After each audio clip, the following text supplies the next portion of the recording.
पानी के ऊपर चलने वाली जादुई साइकिल।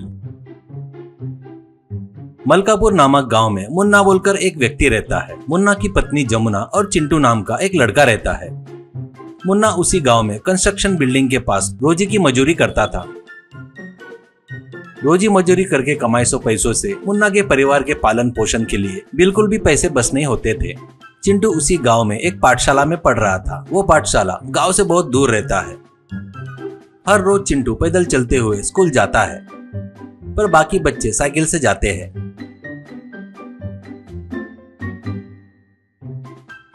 स्कूल बहुत दूर रहने से वो बहुत थक के घर पर आता था। स्कूल में भी लेट पहुंचता था। स्कूल के मास्टर जी उसको डांटते रहते थे।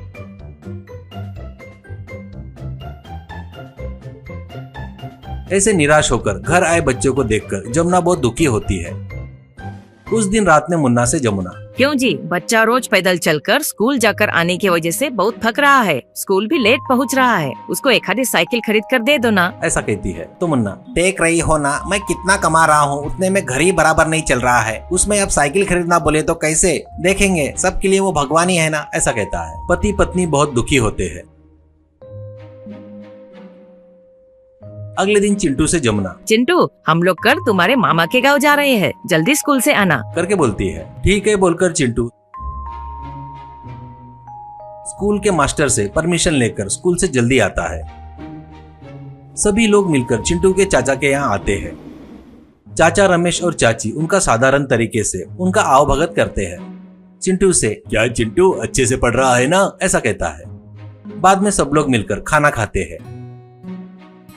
बाद में रमेश बाहर जाते हुए, भैया तुम सब आराम करो, मैं दुकान में जा रहा हूँ, ऐसा कहता है। वो सुनकर चिंटू, चाचा जी मैं भी तुम्हारे साथ दुकान में आऊँ क्या, ऐसा कहता है। रमेश ठीक है बोलकर चिंटू को अपने दुकान में लेकर जाता है।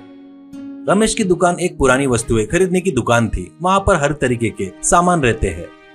चिंटू उस दुकान में आकर देखता है तो उस दुकान में पुराने फोन, पुराने घड़ियां, पुराने वस्तु से भरी थी। वो देखकर चिंटू को लगा कि जैसे वो एक म्यूजियम में आया है करके बड़े आश्चर्य से वैसे पूरी दुकान भर घूमते हुए देख रहा था। तभी उसको दूर से एक पुरानी साइकिल दिखाई देती है। उस साइकिल के पास जाकर चिंटू उस साइकिल को देखता है तो उस साइकिल को पैडल नहीं था और साइकिल पुरानी सड़ गई थी। बाद में उस साइकिल को लेकर चाचा के पास आकर, चाचा जी मुझे साइकिल देते क्या, इसे मैं सुधार कर चलाऊंगा, उतना ही नहीं स्कूल भी लेट नहीं पहुंचूंगा करके पूछता है। चाचा हंसते हुए, ठीक है लेके जा, ऐसा कहते हैं। बाद में चिंटू वो साइकिल लेकर अपने गांव में आता है। घर में आने के बाद उस साइकिल को अच्छे से धोकर अच्छे से ठीक करता है।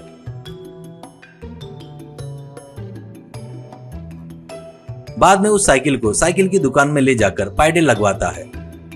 बाद में चिंटू वो साइकिल चढ़ने जाता है तो पैर रखता है तो, चिंटू मुझ पर पहले पैर रखना, अब संभल कर करके सुनाई देता है। चिंटू बड़े आश्चर्य से इधर उधर देखता है कौन है करके। बाद में, मैं साइकिल बात कर रहा हूँ, ऐसा कहता है। साइकिल कहीं बात करती है क्या, ऐसा चौंक कर साइकिल से, तुमको बात करना भी आता है क्या, ऐसा पूछता है तो साइकिल, मुझे बात करना आता है, मैं मायावी साइकिल हूँ, मैं रोड पर ही नहीं हवा में पानी के ऊपर भी चल सकता हूँ, ऐसा कहता है। चिंटू, मैं नहीं मानता। तो साइकिल, अगर देखना है तो चल ट्राई करते हैं, ऐसा कहती है। तुरंत चिंटू साइकिल पर चढ़कर हवा में उड़ने को कहता है। साइकिल ऊपर हवा में उड़ती है।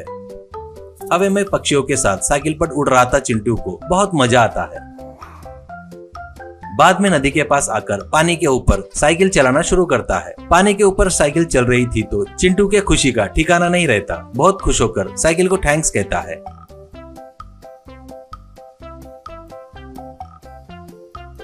अगले दिन से चिंटू वो साइकिल लेकर स्कूल को बरोबर टाइम पर ही नहीं जा रहा था, बल्कि अच्छे से पढ़ाई भी कर रहा था।